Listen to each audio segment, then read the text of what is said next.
Test cricket সম্পর্কে জানতে হলে ফিরে যেতে হবে ১৪৭ বছর আগে। ১৮৭৭ সালে ইতিহাসে প্রথমবারের মতো আয়োজিত হয় টেস্ট ক্রিকেট। সে ম্যাচে মেলবোর্ন ক্রিকেট গ্রাউন্ডে মুখোমুখি হয় অস্ট্রেলিয়া ও ইংল্যান্ড। যদিও সে সময় আনুষ্ঠানিকভাবে এটিকে টেস্ট ম্যাচ হিসেবে ঘোষণা করা হয়নি, পরে সেটিকে প্রথম টেস্টের মর্যাদা দেওয়া হয়। আর ২০২৭ সালে এই ফরম্যাটের ১৫০ বছর পূর্ণ হতে চলেছে। তাই টেস্ট ক্রিকেটের ১৫০ বছর পূর্তি উপলক্ষে বিশেষ একটি টেস্ট ম্যাচ খেলবে অস্ট্রেলিয়া ও ইংল্যান্ড। আর সেই ম্যাচটি অনুষ্ঠিত হবে মেলবোর্ন ক্রিকেট গ্রাউন্ডেই। ক্রিকেট অস্ট্রেলিয়ার এক বৈঠকে এই ম্যাচ আয়োজনের সিদ্ধান্ত নেওয়া হয়। এই বৈঠকে অ্যাডিলেড ওভাল, মেলবোর্ন ও সিডনি ক্রিকেট গ্রাউন্ডের সঙ্গে ৭ বছরের জন্য টেস্ট আয়োজনের সমঝোতার কথা প্রকাশ করেছে ক্রিকেট অস্ট্রেলিয়া। সাথে টেস্ট ক্রিকেটে ১৫০ বছর উদযাপনে বিশেষ ওই ম্যাচের কথাও বলা হয়।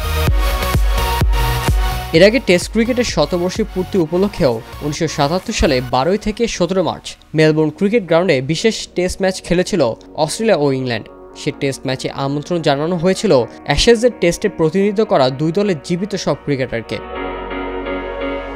সে টেস্ট ম্যাচে পঞ্চম দিনের চা বিরতিতে দুই দলের সঙ্গে দেখা করেছিলেন রানী দ্বিতীয় এলিজাবেথ।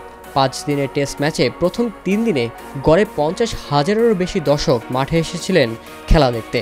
সে ম্যাচে ইংল্যান্ডকে ৪৫ রানে হারিয়ে ম্যাচটি জিতেছিল অজিরা।